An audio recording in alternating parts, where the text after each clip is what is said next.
Elle saignait de partout, quoi. Elle saignait même des yeux, du nez, des oreilles. C'était horrible. Il avait à plusieurs reprises menacé soit de la tuer, soit de se tuer si elle le quittait. Pour moi, c'était logique que c'était lui, ça pouvait être personne d'autre. Il dit « je suis parti », elle était encore en vie. Il est venu de suite me voir pour me dire « Bernard, j'ai jamais tué ma femme, c'est pas moi, c'est pas possible ». Evelyne n'avait pas seulement une relation intime avec Robert, mais également avec François. Evelyne aurait pu révéler au grand jour l'existence de leur relation. Pourquoi veut-il la cacher? Est-ce que ça en fait pas un suspect formidable, ça? 1er octobre 2007, à Castel-Sarrazin, dans le Tarn-et-Garonne. Il est 17h45. Après une journée passée en cours, Julie, une collégienne de 14 ans, rentre chez elle. Ses parents sont divorcés et depuis 6 mois, elle vit seule dans cet appartement avec sa mère, Evelyne Furlan, 52 ans. Et ce soir-là, en arrivant chez elle, Julie réalise que quelque chose ne va pas. Sur le coup, je vois pas ma mère. Je regarde un peu partout, je l'appelle, personne ne me répond. Et quand j'avance au niveau du couloir, en fait, je tourne ma tête au niveau de la chambre. Et là, je la vois, en fait, elle était sur le lit, mais je la vois pas. Elle était recouverte, en fait, d'un drap. Et elle était encore en chemise de nuit.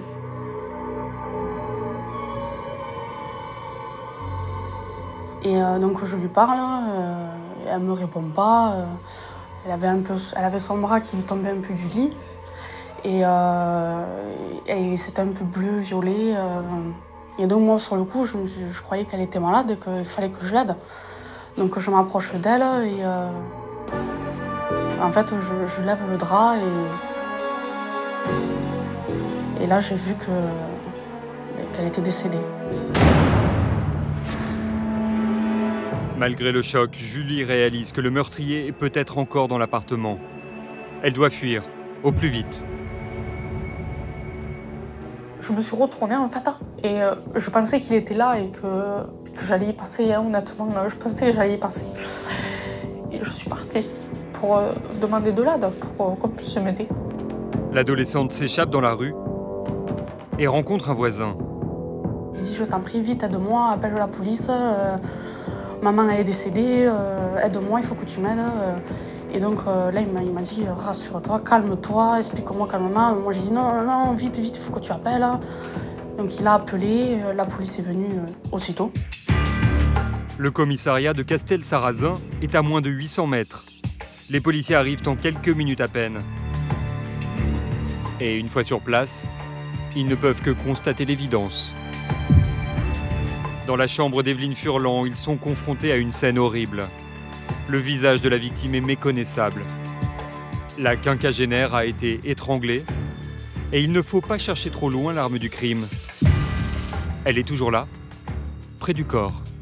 L'arme du crime, c'est un cordon électrique qui est le câble d'alimentation de la radio.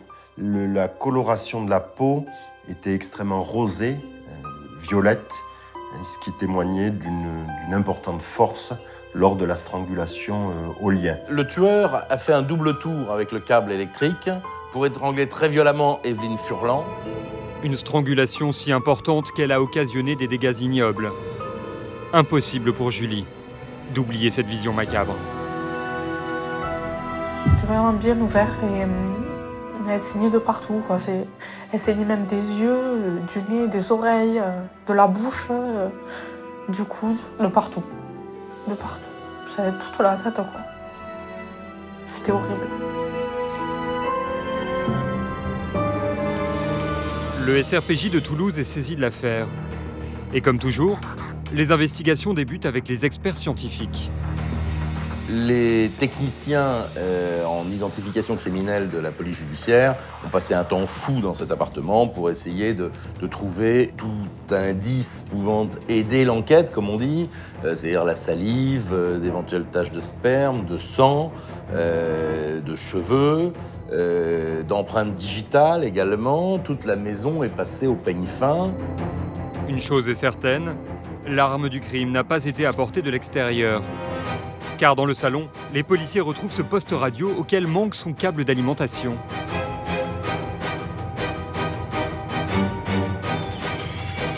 Enfin, sans attendre les résultats de l'autopsie, les enquêteurs sont à même de déterminer l'heure du crime, et cela grâce à certains détails.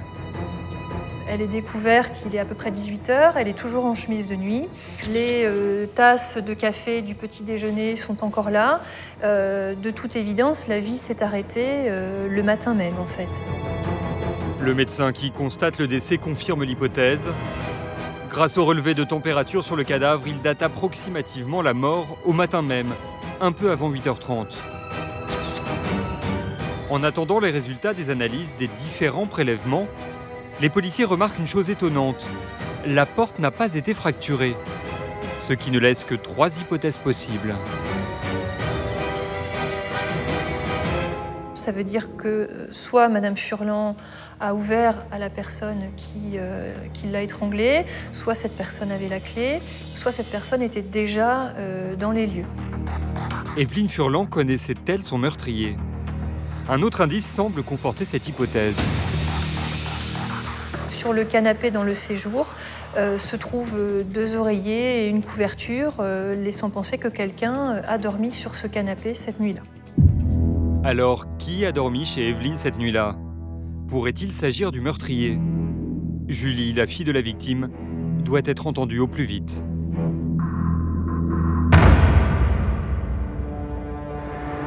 La jeune femme révèle alors aux policiers l'identité de la personne qui a passé la nuit chez eux la veille.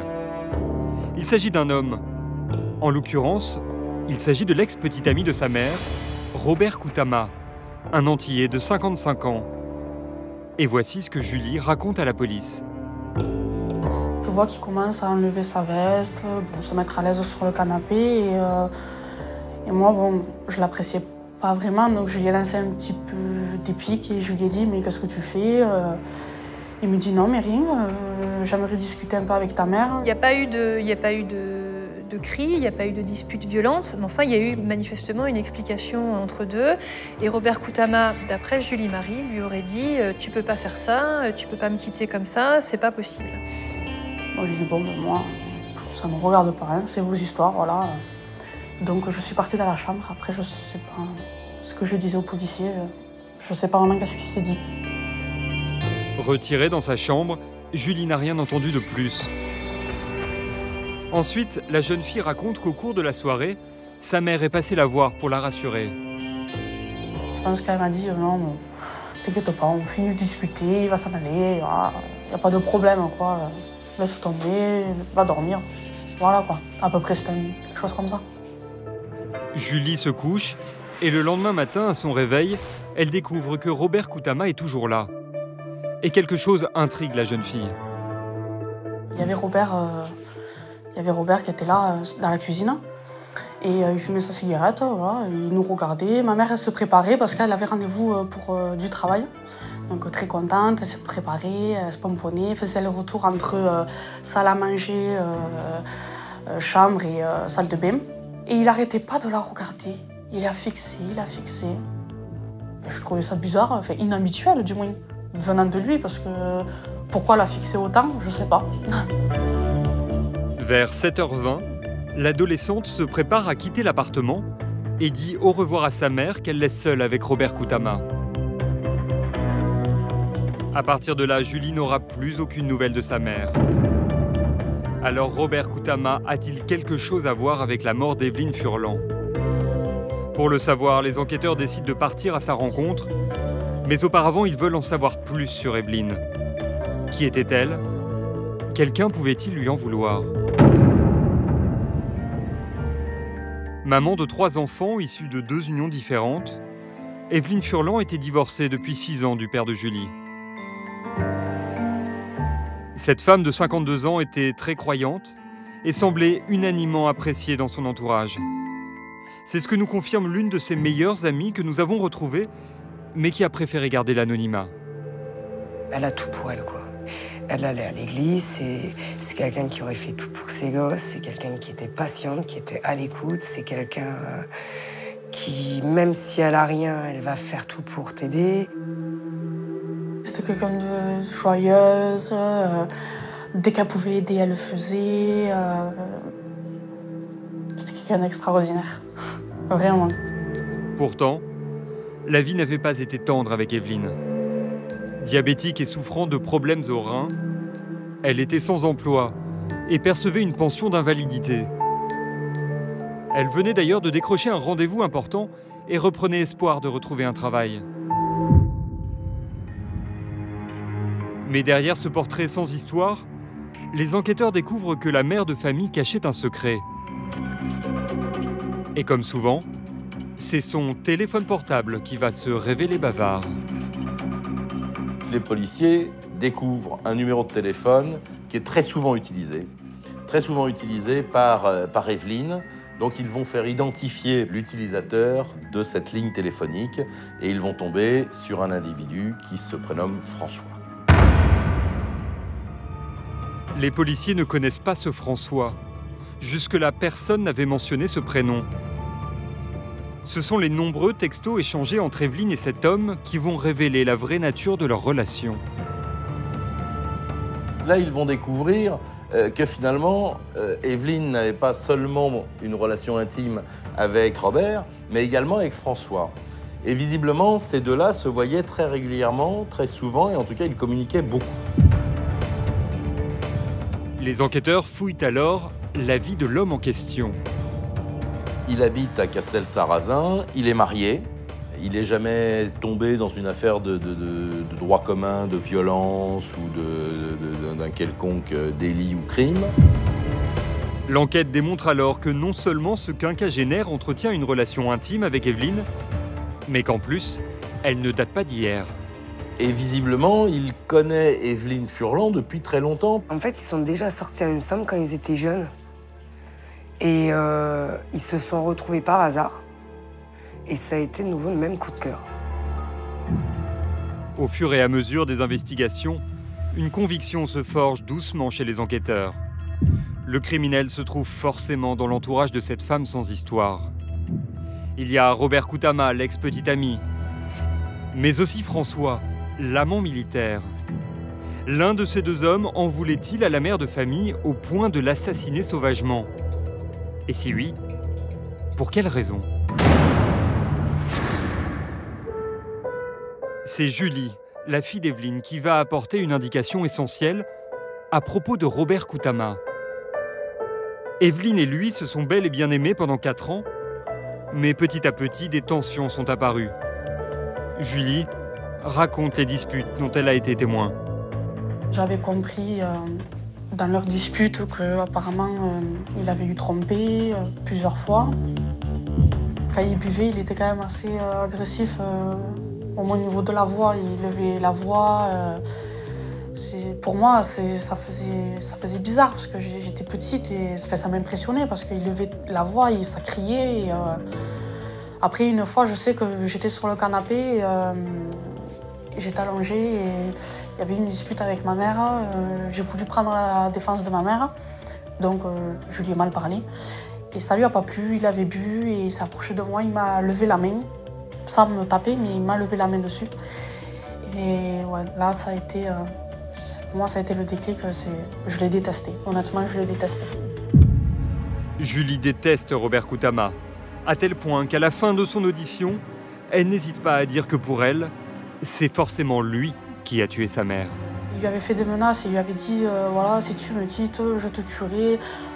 Et voilà, donc pour moi, ça pouvait être que lui. C'était sûr pour moi que c'était lui. Parce que ce matin-là, quand je suis partie à l'école, il était là. Donc pour moi, c'était logique.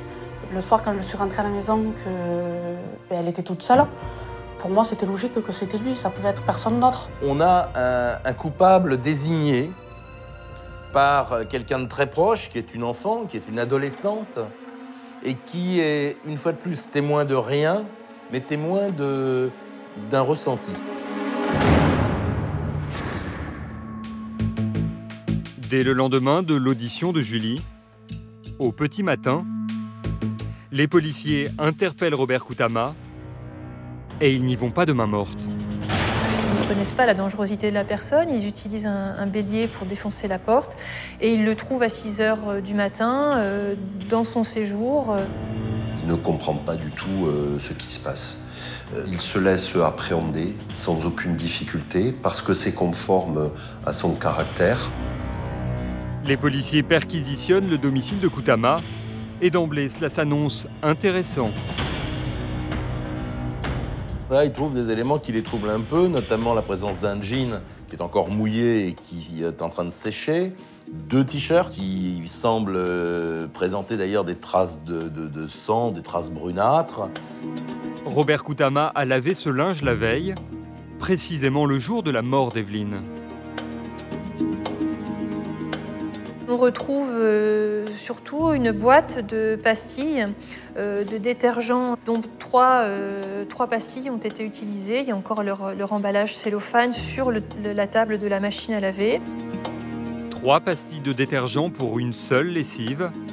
Étrange. Les policiers ne sont pas au bout de leur surprise.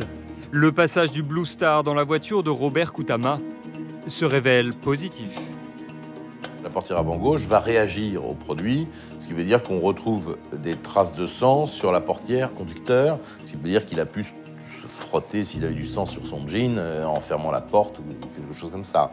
Donc tout ça, entre les vêtements encore mouillés qui ont été lavés la veille, plus les détergents en quantité importante, tout laisse penser quand même qu'il y a un truc qui ne va pas. Robert Koutama est placé en garde à vue au SRPJ de Toulouse. Il doit s'expliquer.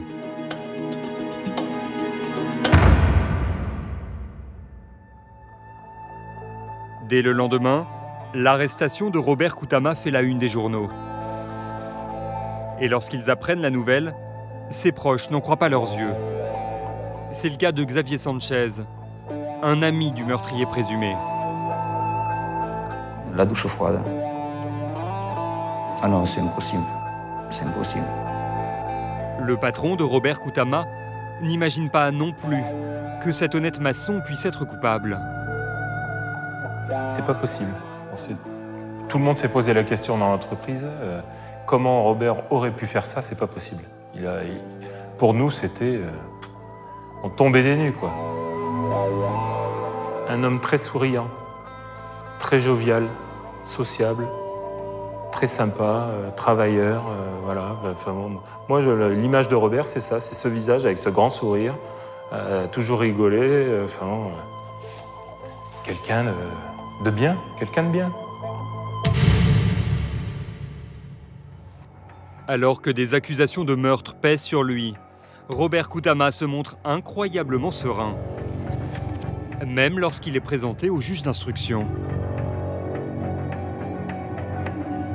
Je suis en face d'un homme particulièrement tranquille, très calme, qui paraît presque détaché par rapport à ce qui se passe. On est quand même sur une enquête criminelle, donc il y a nécessairement une forme de tension. Et lorsque je viens lui notifier la prolongation de sa garde à vue, il ne laisse vraiment paraître aucune émotion. Et Robert Koutama répète qu'il n'a rien à voir avec la mort d'Evelyne Furlan. Il nie toute responsabilité dans ces événements. Il dit « Je suis accusé du meurtre de ma compagne. Je n'y suis pour rien. Je suis parti. Elle était encore en vie. » Koutama a réponse à tout, même lorsque les enquêteurs lui demandent pourquoi ses habits sont tachés de sang. Il va indiquer qu'il a des problèmes d'hémorroïdes, qu'il a des pertes de sang et que ce sang, c'est son sang. Et puis, concernant les pastilles de détergent dont on a retrouvé les emballages chez lui, Koutama explique les avoir utilisées pour déboucher son lave-linge et non pour effacer des traces de sang. Il pensait que la machine à laver le linge était bouchée et il pensait pouvoir utiliser ce produit Tarax pour déboucher la machine à laver le linge. Alors évidemment, les policiers vont abattre leur carte maîtresse et ils vont dire « Mais la fille, Julie Marie, dit que c'est vous, monsieur. Elle dit que c'est vous. » Il est dans l'incompréhension totale. Il ne comprend pas que Julie Marie le remette en cause. Il ne comprend pas ses reproches parce que selon lui, tout allait bien avec elle et tout allait bien avec Evelyne. Il considère qu'ils sont toujours ensemble, que certes il y a des hauts et des bas. Certes, il a pu lui arriver d'être violent, mais verbalement. Robert Koutama explique qu'Evelyne ne voulait pas le quitter. Le couple ne vivait plus ensemble, c'est vrai, mais c'était un choix. C'était simplement pour qu'elle se rapproche de sa mère qui était malade et pas du tout pour se séparer de lui. Donc il présente Evelyne Furlan comme sa compagne actuelle. Robert Koutama le répète, Evelyne, c'était la femme de sa vie. Evelyne, pour lui, c'était, comme il m'a dit une fois, au moment où ils se sont séparés un petit peu, il me dit « Je te le dis à toi, ça se dit pas entre hommes de chantier, mais je peux te dire que elle, je l'aime. » Voilà ce qu'il m'a dit. D'ailleurs, une semaine avant le drame, Xavier avait croisé Robert et Evelyne ensemble. Selon lui, tout allait bien, ils avaient même des projets. Et elle m'a dit, est-ce que Robert t'a parlé des projets qu'on a? Et j'ai dit vaguement. Et il m'a dit, ouais, parce qu'on va... donc pour les fêtes de Noël, ils avaient l'intention de partir en Martinique pour prospecter, pour voir si éventuellement ils pouvaient, voilà, à la retraite ou peut-être avant, partir en Martinique, voilà, pour être chaud, quoi. Robert Koutama et Evelyne Furlan étaient-ils toujours amoureux? Ou au contraire, étaient-ils en train de se séparer, provoquant la colère de Robert? Sans preuve ni mobile avéré, les policiers demandent à Robert Koutama de préciser son emploi du temps dans les heures qui précèdent le drame. D'abord, il explique qu'il est bien arrivé chez Evelyne la veille de sa mort. Ce soir-là, il est arrivé chez Madame Furlan. Il leur a proposé d'aller se faire un restaurant. Elles n'ont pas voulu. Il a dormi sur le canapé lit. Il a regardé la télévision. Toujours selon ses déclarations, le lendemain matin, tout le monde se réveille et se prépare à partir. Robert Koutama indique qu'il est parti de cet appartement un quart d'heure après Julie pour retourner chez lui à Toulouse. Il indique qu'il a préféré partir tôt, parce que ça peut paraître un peu effectivement précipité, parce qu'il n'avait pas de permis de conduire à cette époque-là et qu'il considérait qu'à cette heure-là de la journée, il avait moins de chances de se faire contrôler sur la route. Robert Koutama aurait donc quitté Evelyne à 7h45, mais au fur et à mesure que l'interrogatoire avance, il s'embrouille sur les horaires et se montre de moins en moins convaincant. Pour les policiers, ça ne peut être que lui. Ils n'ont personne d'autre. Il est le dernier à l'avoir vue vivante. Il a des taches de sang sur ses vêtements dans sa voiture. Il a acheté un détergent. Il dit que tout va bien dans le couple, mais on sait que ce n'est pas complètement vrai. Donc tout ça l'habille formidablement bien. On sent beaucoup de versions changeantes en fonction des arguments que les enquêteurs peuvent lui mettre sous les yeux. On sent des explications très variables, des choses qui ne tiennent pas la route. La juge décide de mettre Robert Koutama en examen. Mais l'homme va bientôt être au centre d'un énorme coup de théâtre. Robert Koutama va-t-il partir en prison? Tout le laisse à croire. Mais un élément a priori anodin va tout changer. Lors de la perquisition de l'appartement de Robert Koutama, un ticket de caisse avait été saisi. Il correspond à l'achat des pastilles de détergent. On retrouve un ticket de caisse du jour de la mort d'Evelyne Furlan, donc le 1er octobre 2007. Un ticket de caisse d'un petit supermarché pas très loin du domicile de M. Koutama, qui est horodaté à 9h14. C'est certain, à 9h14, Robert Koutama était donc à Toulouse.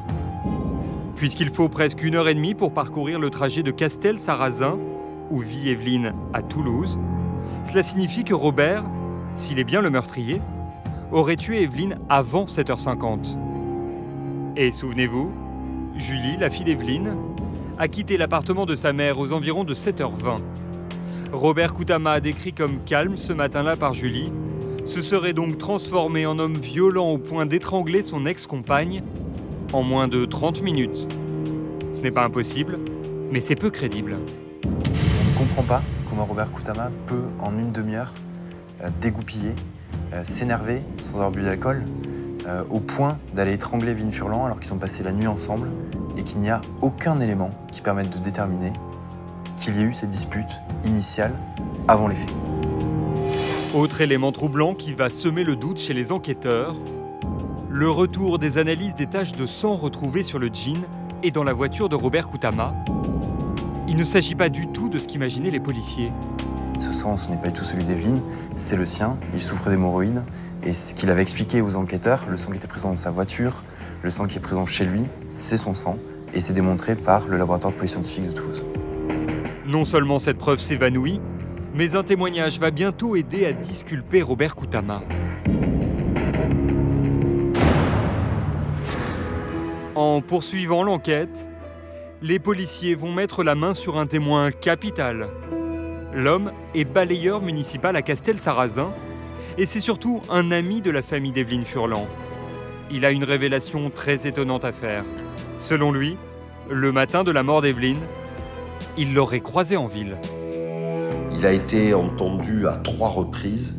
À 3 reprises, il a toujours certifié qu'il était convaincu, qu'il était sûr que le matin des faits, il avait rencontré Evelyne Furlan. Evelyne était pomponnée, coiffée, maquillée. Il lui en avait d'ailleurs fait la remarque. Elle lui avait fait la bise et lui avait dit « J'ai un rendez-vous pour l'emploi très important, il faut que j'y aille ». L'homme donne même une heure approximative, aux alentours de 9h30. Et cet élément innocentait totalement Robert Koutama, puisque Robert Koutama était à 9h15 à Toulouse, et que l'on sait qu'il ne peut pas avoir fait le trajet en moins d'une demi-heure entre Castel-Sarrazin et Toulouse. Si le balayeur dit vrai, Evelyne était vivante à 9h30. Le crime s'est donc forcément produit après. Mais il y a quelque chose qui cloche. Lorsque le corps d'Evelyne Furlan est découvert, elle est habillée en chemise de nuit. Elle se serait donc déshabillée en rentrant de son rendez-vous à Pôle emploi. Cela paraît peu probable. Le témoignage du balayeur n'est finalement pas jugé fiable. Le souci, c'est que cette personne va nous donner beaucoup de versions différentes. C'est quelqu'un qui, effectivement, de la vie des personnes qui travaillent avec lui, peut tout à fait, effectivement, confondre avec un autre jour. Au final, la justice va considérer qu'il n'existe en l'état pas suffisamment de charges à l'encontre de Robert Koutama pour le maintenir en détention. L'homme est libéré. Et immédiatement, il va voir ses amis pour les convaincre en quelque sorte de son innocence. Et là, c'était dur, quoi. Il était en nage, il regardait, il m'a montré les photos de l'été qu'ils avaient passé ensemble et tout. Il ne comprenait pas ce qui lui arrivait. Déjà, Evelyne, il m'a dit je ne la verrai plus jamais. Et moi, qu'est-ce que je vais devenir?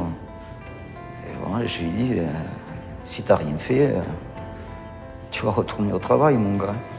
Il est venu de suite me voir à l'entreprise pour s'expliquer, pour me dire « Bernard, j'ai jamais tué ma femme, c'est pas moi, c'est pas possible. Moi, j'y suis pour rien. » Donc forcément, si c'est plus d'être Robert Koutama, c'est quelqu'un d'autre. Et les policiers n'ont pas l'ombre d'une piste nouvelle, il va falloir qu'ils cherchent. Les enquêteurs se tournent alors naturellement vers François, l'amant d'Evelyne. Ils vont bientôt réaliser que l'homme ne leur a pas tout dit. François, le militaire, pourrait-il être lié à la mort d'Evelyne Furlan? Les policiers décident de l'interroger et lui demandent tout d'abord de préciser la nature de sa relation avec la quinquagénaire. Et là, surprise, il affirme qu'Evelyne et lui n'étaient pas amants. Il évoque une relation de tendresse et d'amitié, de confident, beaucoup plus qu'une relation sexuelle. J'ai décidé de prendre de la distance, et de ce fait, je ne couchais plus avec elle. Nous ne faisions que nous appeler. La dernière fois que j'ai eu un rapport intime avec elle, cela remonte à mars 2007. Il explique qu'il est par ailleurs marié, qu'il tient à son couple et qu'il n'a surtout pas envie de perdre, d'anéantir son couple. Donc il conteste en réalité avoir une relation sentimentale avec Evelyne. Les policiers ont le sentiment que François leur cache quelque chose. Pour avoir le cœur net, ils vont effectuer un prélèvement ADN. Et les résultats scientifiques vont leur réserver une surprise. Quand le retour des analyses ADN tombe, les policiers n'en reviennent pas. Le sperme retrouvé par la police scientifique sur la couette d'Evelyne Furlan n'est autre que celui de François. Or, François, lors de son audition, dit qu'il n'a plus de relation sexuelle avec elle depuis très longtemps. Donc, évidemment, c'est un flagrant délit de mensonge. Donc voilà quand même, dans l'entourage proche d'Evelyne, un homme qui a une relation intime avec elle et qui veut la cacher. Et pourquoi veut-il la cacher? Est-ce que ça en fait pas un suspect formidable, ça? Devenu principal suspect, François est de nouveau auditionné par les enquêteurs. Sans savoir que son ADN le trahit, François répète toujours la même chose. Evelyne est une amie, rien de plus. J'ai déjà fait une déposition sur cela. Depuis mars 2007, je n'avais plus de relation intime avec elle. J'avais simplement une grande amitié envers Evelyne qui était un peu paumée.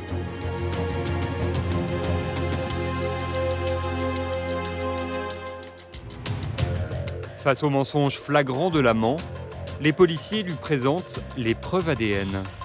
Et évidemment, il est coincé. Et là, il va faire le chemin de dire bon, effectivement, je vous ai pas dit toute la vérité, mais enfin, je voulais pas que ça s'ébruite. Moi, je voulais surtout pas que mon couple puisse en subir les conséquences. Donc, effectivement, j'ai eu des relations avec elle depuis qu'on s'est revus, mais je tenais pas à vous le dire parce que je veux pas que ma femme le sache. Il était clair que je ne voulais pas quitter ma femme et qu'entre Evelyne et moi, il ne pourrait rien y avoir. Je ne veux pas casser mon ménage et ma vie actuelle.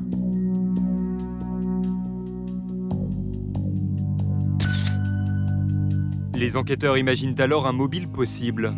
Et si François avait éliminé Evelyne parce qu'elle devenait trop compromettante pour son ménage?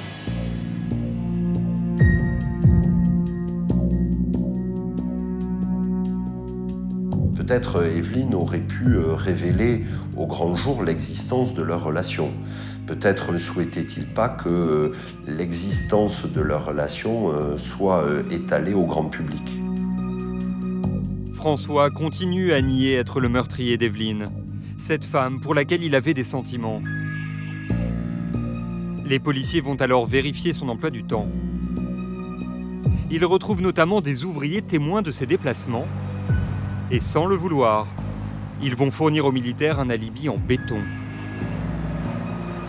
Les ouvriers étaient déjà devant chez lui puisqu'ils étaient en train de construire une extension, un garage à l'extérieur de chez lui. Ces ouvriers sont restés toute la journée, ne l'ont jamais vu sortir. Et ce que l'on sait, c'est que cette personne était déjà en arrêt de travail, qu'elle ne pouvait pas conduire parce qu'elle avait des douleurs au cervical. C'était sa femme qui l'emmenait aux divers rendez-vous médicaux.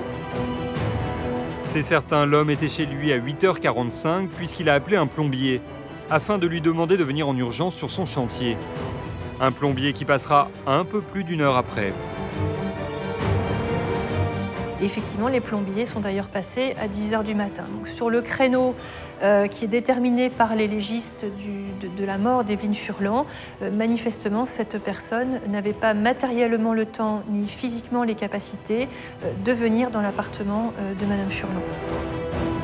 François, l'ex-amant de la victime, est donc innocenté.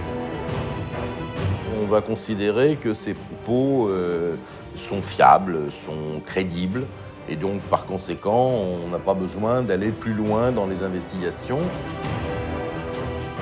Les policiers retournent à la case départ.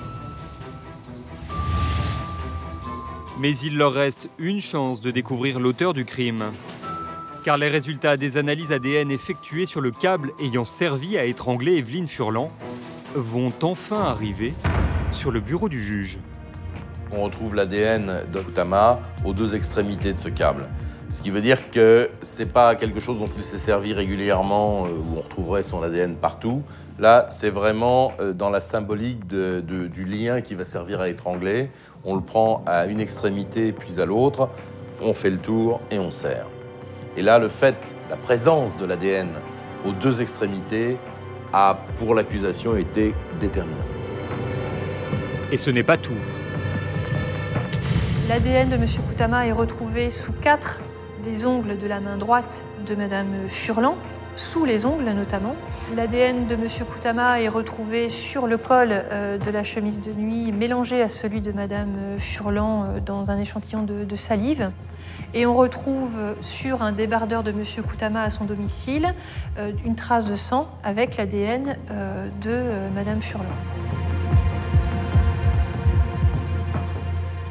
Robert Koutama est donc réinterrogé par la juge d'instruction pour s'expliquer sur tous ces éléments accablants. Et l'homme a une réponse limpide. Cet ADN, pour nous, est simplement signe de la présence de Robert Koutama chez Evelyne Furlan, ce qu'il n'a jamais contesté, mais en aucun cas est le signe du fait qu'il ait commis ce meurtre, en tout cas qu'il soit coupable de ce meurtre. Il va dire, bah oui, c'est possible, hein, c'est possible que mon ADN soit sur ce câble, parce que ce câble, je m'en suis servi à plusieurs reprises. Mais moi, en aucun cas, je ne suis responsable de ce meurtre. En tenant le câble uniquement par les extrémités, mon client aurait-il pu faire un double tour autour du cou de la victime pour l'étrangler et sans qu'on retrouve ces traces d'ADN sur toute la longueur du câble? Et surtout, on ne comprend pas qu'il n'y ait aucune trace de lutte et qu'il n'y ait aucune griffure sur les mains de Robert Koutama si c'était lui qui avait commis ces faits-là. Concernant la tache de sang sur son débardeur, voici ce que répond Robert Koutama. C'est une toute petite tache, ce qui là encore ne veut rien dire. Et de la même façon, il y avait du sang de Robert Koutama chez Evelyne Furlan, lié à ses problèmes de santé à lui, ce qui n'est en soi pas une preuve. L'avocat de Robert Koutama émet une autre hypothèse. Et j'en suis arrivé à la conclusion que le meurtrier avait nécessairement porté des gants. Et Robert Koutama de répéter qu'il est innocent. Mais la juge d'instruction n'est pas convaincue et l'homme retourne en prison. Voici en effet, selon la juge, le scénario du meurtre. Nous sommes en septembre 2007 et Robert Koutama aurait découvert qu'Evelyne Furlan était en train de lui échapper. Elle s'engageait un peu plus avec son amant, François, le militaire. Robert Koutama, lorsqu'il l'avait appris, avait pris un couteau et avait menacé Evelyne Furlan avec ce couteau en disant « Tu peux pas me faire ça, il faut qu'il rende les clés, voilà, c'est pas possible ». Et donc en n'acceptant pas du tout le fait qu'elle puisse avoir un autre homme dans sa vie et que cet autre homme, qui plus est, puisse avoir les clés de son appartement, ce qui n'était pas le cas de Robert Koutama, il n'avait pas les clés. Alors là, petit à petit, il va monter en croissance une jalousie de plus en plus enfermante et elle s'est sentie de plus en plus menacée, de plus en plus prise au piège.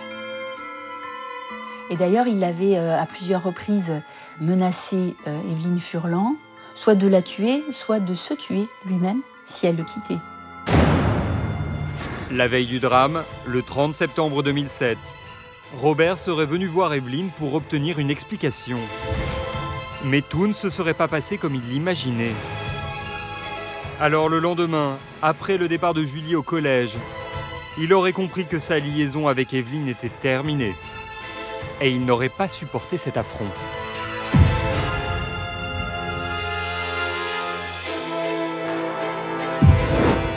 Robert Koutama est fou d'amour pour Evelyne. Evelyne le trompe. Ce matin-là, elle va le quitter et il ne supporte pas et il va la tuer.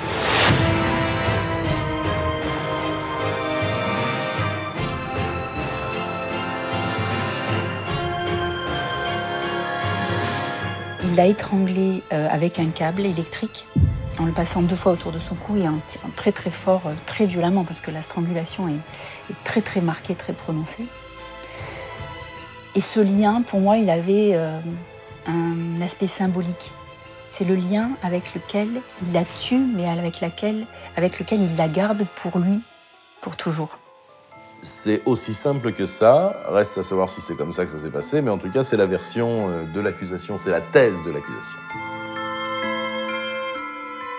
Le jury suivra-t-il cette version dans le procès qui va bientôt s'ouvrir? Rien n'est moins sûr. 10 février 2011, 4 ans après le meurtre d'Evelyne Furlan, le procès de Robert Koutama s'ouvre à Montauban. Au moment où s'ouvre le procès, rien n'est joué. On est sur un accusé qui a toujours nié les faits, toujours.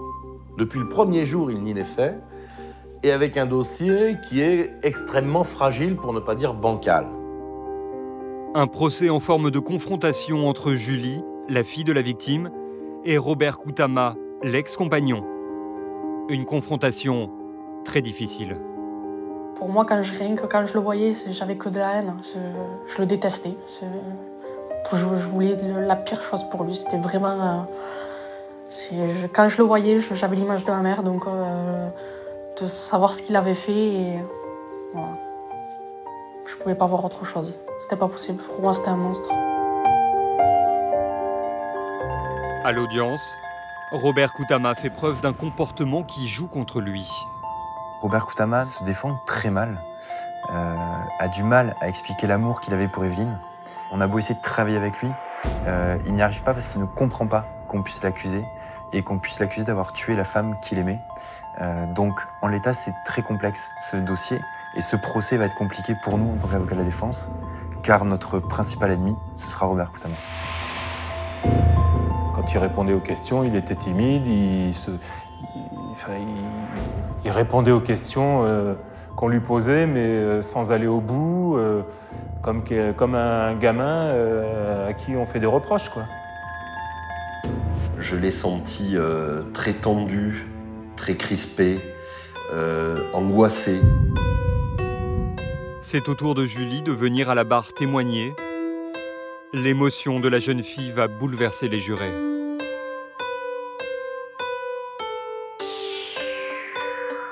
Je crois, toute ma vie, je serai marquée. Hein.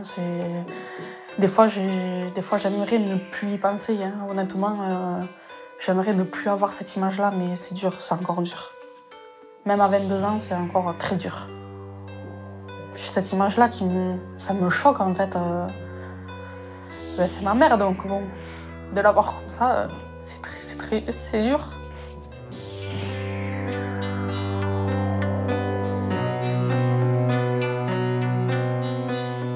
Les avocats de Robert Koutama, eux, accusent le coup. Ils tentent de répéter une ultime fois que, selon eux, leur client n'avait pas de mobile pour tuer Evelyne.